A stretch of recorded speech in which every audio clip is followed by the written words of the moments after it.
Friends, ಕಾನೂನು ಕಲಿಕೆ YouTube ಚಾನಲ್ಗೆ ಸ್ವಾಗತ. ಇವತ್ತು ನಾವು ಭಾರತೀಯ ದಂಡ ಸಂಹಿತೆಯ ಅಡಿಯಲ್ಲಿ ಕೆಲವೊಂದಿಷ್ಟು ಕಲಂಗಳ ಬಗ್ಗೆ ಚರ್ಚಿಸೋಣ. ಇದಕ್ಕೂ ಮೊದಲು ನಮ್ಮ ಚಾನಲನ್ನು ಸಬ್ಸ್ಕ್ರೈಬ್ ಮಾಡಿ ಹಾಗೂ ಬೆಲ್ ಐಕನನ್ನು ಒತ್ತಿರಿ.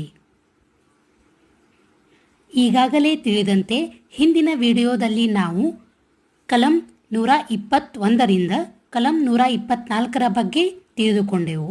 ಅದರಲ್ಲಿ ಭಾರತ ಸರ್ಕಾರದ ವಿರುದ್ಧ ಯುದ್ಧ ಮಾಡುವುದಾಗಲಿ, ಆ ಯುದ್ಧ ಮಾಡುವುದಕ್ಕೆ ಪ್ರಯತ್ನ ಹಾಗೂ ದುಷ್ಪ್ರೇರಣೆಯ ಬಗ್ಗೆ ತಿಳಿದುಕೊಂಡೆವು.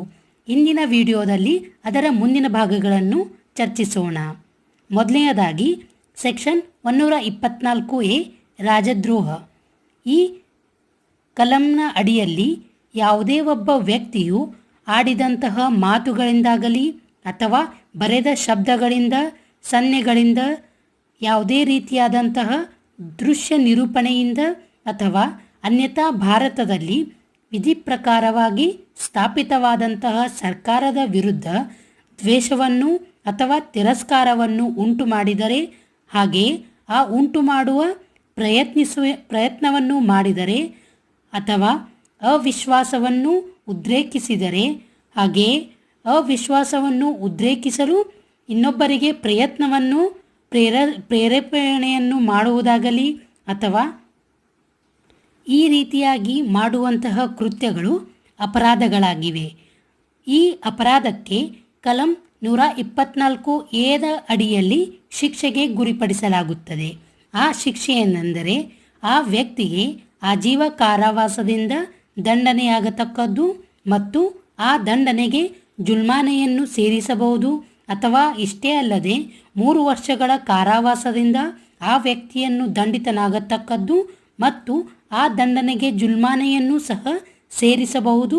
ಅಥವಾ ಜುಲ್ಮಾನೆಯಿಂದ ಆ ವ್ಯಕ್ತಿಯು ದಂಡನೆಗೆ ಗುರಿಯಾಗತಕ್ಕದ್ದು.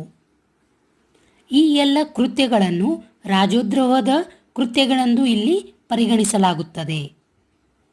ಸೆಕ್ಷನ್ 125 ಇಲ್ಲಿ ಭಾರತ ಸರ್ಕಾರದೊಡನೆ ಮಿತ್ರತ್ವದಲ್ಲಿರುವಂತಹ ಏಷ್ಯಾ ಖಂಡದ ಯಾವುದೇ ರಾಷ್ಟ್ರದ ವಿರುದ್ಧ ಯುದ್ಧವನ್ನು ಹೂಡುವುದು.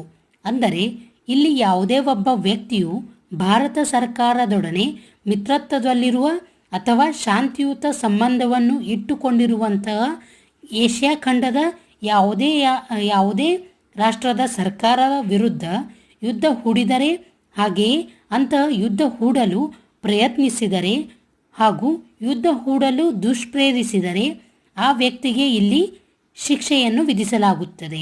ಹಾಗೂ ಈ ರೀತಿಯಾಗಿ ಭಾರತ ಸರ್ಕಾರದೊಡನೆ ಇರುವಂತಹ ಮಿತ್ರತ್ವದ ಶಾಂತಿಯುತ ಸಂಬಂಧವನ್ನು ಹೊಂದಿರುವಂತಹ ಯಾವುದೇ ರಾಷ್ಟ್ರಕ್ಕೆ ಯುದ್ಧ ಮಾಡುವುದಾಗಲಿ ಅದಕ್ಕೆ ಪ್ರೇರಣೆ ಮಾಡುವುದು ಶಿಕ್ಷಾರ್ಹ ಅಪರಾಧವಾಗಿದೆ. ಈ ಅಪರಾಧಕ್ಕೆ ಸೆಕ್ಷನ್ 125ರ ಅಡಿಯಲ್ಲಿ ಆ ವ್ಯಕ್ತಿಗೆ ಆಜೀವ ಕಾರಾವಾಸದಿಂದ ದಂಡಿತನಾಗತಕ್ಕದ್ದು ಮತ್ತು ಆ ದಂಡನೆಗೆ ಜುಲ್ಮಾನೆಯನ್ನು ಸಹ ಸೇರಿಸಬಹುದು. ಅಷ್ಟೇ ಅಲ್ಲದೆ 7 ವರ್ಷಗಳವರೆಗಿನ 2 ಬಗೆಯ ಕಾರಾವಾಸದಿಂದ ಆ ವ್ಯಕ್ತಿಯು ದಂಡಿತನಾಗತಕ್ಕದ್ದು ಮತ್ತು ಆ ದಂಡನೆಗೆ ಜುಲ್ಮಾನೆಯನ್ನು ಸಹ ಸೇರಿಸಬಹುದು ಅಥವಾ ಆ ಜುಲ್ಮಾನೆಯಿಂದ ಆ ವ್ಯಕ್ತಿಯು ದಂಡಿತನಾಗತಕ್ಕದ್ದು. ಸೆಕ್ಷನ್ 126 ಭಾರತ ಸರ್ಕಾರದೊಡನೆ ಶಾಂತಿಯುತವಾದಂತಹ ಸಂಬಂಧವನ್ನು ಇಟ್ಟುಕೊಂಡಿರುವ ರಾಷ್ಟ್ರದ ರಾಜ್ಯ ಕ್ಷೇತ್ರಗಳಲ್ಲಿ ಲೂಟಿ ಮಾಡುವುದು. ಈಗಾಗಲೇ ಹಿಂದಿನ ಕಲಂನಲ್ಲಿ ಅಂದರೆ ಸೆಕ್ಷನ್ 125ರಲ್ಲಿ ನೋಡಿದಂತೆಯೇ ಭಾರತ ಸರ್ಕಾರದೊಡನೆ ಮಿತ್ರತ್ವವನ್ನು ಹೊಂದಿರುವಂತಹ ರಾಷ್ಟ್ರಗಳ ವಿರುದ್ಧ ಯುದ್ಧ ಮಾಡುವುದು ಸಹ ಶಿಕ್ಷಾರ್ಹ ಅಪರಾಧವಾಗಿದೆ. ಅದೇ ರೀತಿಯಾಗಿ ಇಲ್ಲಿ ಶಾಂತಿಯುತ ಸಂಬಂಧವನ್ನು ಇಟ್ಟುಕೊಂಡಿರುವಂತಹ ರಾಷ್ಟ್ರದ ರಾಜ್ಯ ಕ್ಷೇತ್ರಗಳಲ್ಲಿ ಸಹ ಲೂಟಿ ಮಾಡುವುದು ಒಂದು ಶಿಕ್ಷಾರ್ಹ ಅಪರಾಧವಾಗಿದೆ. ಇಲ್ಲಿ ಯಾವುದೇ ಒಬ್ಬ ವ್ಯಕ್ತಿಯು ಭಾರತ ಸರ್ಕಾರದೊಡನೆ ಮಿತ್ರತ್ವದಲ್ಲಿರುವ ಅಥವಾ ಶಾಂತಿಯುತವಾದಂತಹ ಸಂಬಂಧವನ್ನು ಇಟ್ಟುಕೊಂಡಿರುವಂತಹ ಯಾವುದೇ ರಾಷ್ಟ್ರದ ರಾಜ್ಯ ಕ್ಷೇತ್ರಗಳಲ್ಲಿ ಲೂಟಿ ಮಾಡಿದರೆ ಅಥವಾ ಲೂಟಿ ಮಾಡುವ ಸಿದ್ಧತೆಯನ್ನು ನಡೆಸಿದರೆ ಅದು ಶಿಕ್ಷಾರ್ಹ ಅಪರಾಧವಾಗಿದೆ. ಈ ಅಪರಾಧಕ್ಕೆ ಕಲಂ 126ರ ಅಡಿಯಲ್ಲಿ ಶಿಕ್ಷೆಯನ್ನು ವಿಧಿಸಲಾಗುತ್ತದೆ. ಆ ಶಿಕ್ಷೆ ಏನೆಂದರೆ ಆ ವ್ಯಕ್ತಿಗೆ 7 ವರ್ಷಗಳವರೆಗಿನ 2 ಬಗೆಯ ಕಾರಾವಾಸದಿಂದ ದಂಡನೆಗೆ ಗುರಿ ಮಾಡುವುದು ಮತ್ತು ಜುಲ್ಮಾನೆಗೆ ಗುರಿಯಾಗತಕ್ಕದ್ದು ಮತ್ತು ಅಂತಹ ಲೂಟಿಯಲ್ಲಿ ಉಪಯೋಗಿಸಿದ ಅಥವಾ ಉಪಯೋಗಿಸಲು ಉದ್ದೇಶಿಸಿದ ಅಥವಾ ಅಂತಹ ಲೂಟಿಯಿಂದ ಅರ್ಜಿಸಿದ ಸ್ವತ್ತಿನ ಮುಟ್ಟುಗೋಲಿಗೂ ಸಹ ಗುರಿಯಾಗತಕ್ಕದ್ದು. ಈ ರೀತಿಯಾದಂತಹ ಶಿಕ್ಷೆಗೆ ಆ ವ್ಯಕ್ತಿಯು ಅಪರಾಧವನ್ನು ಎಸಗಿದರೆ ಇಲ್ಲಿ ಶಿಕ್ಷೆಯನ್ನು ಅನುಭವಿಸಬೇಕಾಗುತ್ತದೆ. ಸೆಕ್ಷನ್ 127 125 ಮತ್ತು ಕಲಂ 126ನೇ ಪ್ರಕರಣಗಳಲ್ಲಿ ನಮೂದಿಸಿದಂತೆ ಯುದ್ಧ ಮಾಡಿ ಅಥವಾ ಲೂಟಿ ಹೊಡೆದು ತೆಗೆದುಕೊಂಡಂತಹ ಸ್ವತ್ತನ್ನು ಇಲ್ಲಿ ಸ್ವೀಕರಿಸುವುದು ಸಹ ಅಪರಾಧವಾಗಿದೆ. ಇಲ್ಲಿ ಯಾವುದೇ ಒಬ್ಬ ವ್ಯಕ್ತಿಯು ಕಲಂ 125 ಮತ್ತು 126ನೇ ಪ್ರಕರಣಗಳಲ್ಲಿ ನಮೂದಿಸಲಾದಂತಹ ಯಾವುದೇ ಅಪರಾಧಗಳನ್ನು ಮಾಡುವಾಗ ತೆಗೆದುಕೊಳ್ಳಲಾದಂತಹ ಸ್ವತ್ತು ಎಂದು ತಿಳಿದೂ ಸಹ ಅಂತಹ ಯಾವುದೇ ಸ್ವತ್ತನ್ನು ಸ್ವೀಕರಿಸಿದರೆ ಅದು ಶಿಕ್ಷಾರ್ಹ ಅಪರಾಧವಾಗಿದೆ. ಈ ಅಪರಾಧಕ್ಕೆ ಕಲಂ 127ರ ಅಡಿಯಲ್ಲಿ ಶಿಕ್ಷೆಗೆ ಗುರಿಪಡಿಸಲಾಗುತ್ತದೆ. ಆ ಶಿಕ್ಷೆ ಎಂದರೆ 7 ವರ್ಷಗಳವರೆಗಿನ 2 ಬಗೆಯ ಕಾರಾವಾಸದಿಂದ ಆ ವ್ಯಕ್ತಿಯು ದಂಡನೆಗೆ ಗುರಿಯಾಗುವುದು ಮತ್ತು ಜುಲ್ಮಾನೆಗೂ ಸಹ ಗುರಿಯಾಗತಕ್ಕದ್ದು ಮತ್ತು ಹಾಗೆ ಸ್ವೀಕರಿಸಿದಂತಹ ಸ್ವತ್ತುಗಳನ್ನು ಇಲ್ಲಿ ಮುಟ್ಟುಗೋಲಿಗೂ ಆ ವ್ಯಕ್ತಿಯು ಗುರಿಯಾಗತಕ್ಕದ್ದು. ಸೆಕ್ಷನ್ 128 ಲೋಕನೌಕರನು ರಾಜ್ಯದ ಅಥವಾ ಯುದ್ಧದ ಖೈದಿಗೆ ತಪ್ಪಿಸಿಕೊಂಡು ಹೋಗಲು ಸ್ವ ಇಚ್ಛೆಯಿಂದ ಅವಕಾಶ ಮಾಡಿಕೊಡುವುದು ಶಿಕ್ಷಾರ್ಹ ಅಪರಾಧವಾಗಿದೆ.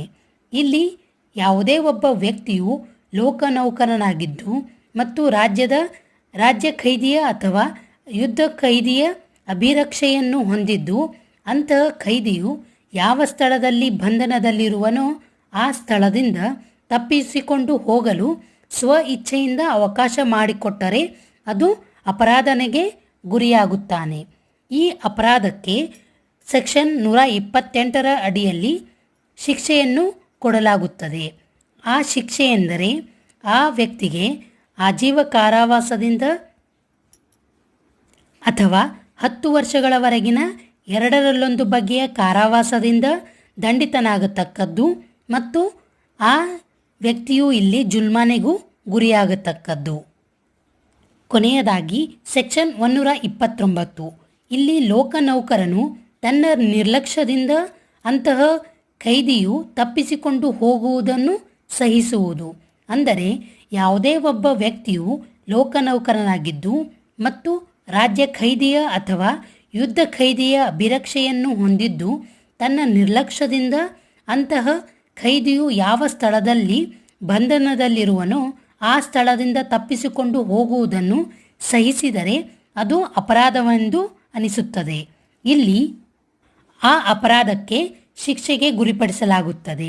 ಆ ಶಿಕ್ಷೆ ಎಂದರೆ ಆ ವ್ಯಕ್ತಿಗೆ 3 ವರ್ಷಗಳವರೆಗಿನ ಸಾದಾ ಕಾರಾವಾಸದಿಂದ ದಂಡಿತನಾಗತಕ್ಕದ್ದು ಮತ್ತು ಅದಕ್ಕೆ ಜುಲ್ಮಾನೆಗೂ ಗುರಿಯಾಗತಕ್ಕದ್ದು.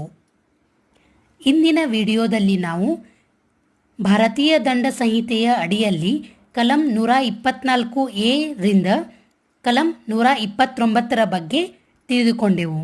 ಇಂದಿನ ನಮ್ಮ ಈ ವಿಡಿಯೋ ನಿಮಗೆ ಇಷ್ಟವಾದಲ್ಲಿ ಲೈಕ್ ಮಾಡಿ, ಶೇರ್ ಮಾಡಿ ಹಾಗೂ ನಮ್ಮ ಚಾನಲನ್ನು ಸಬ್ಸ್ಕ್ರೈಬ್ ಮಾಡಿ ಬೆಲ್ ಐಕಾನನ್ನು ಒತ್ತಿರಿ. ಧನ್ಯವಾದಗಳು.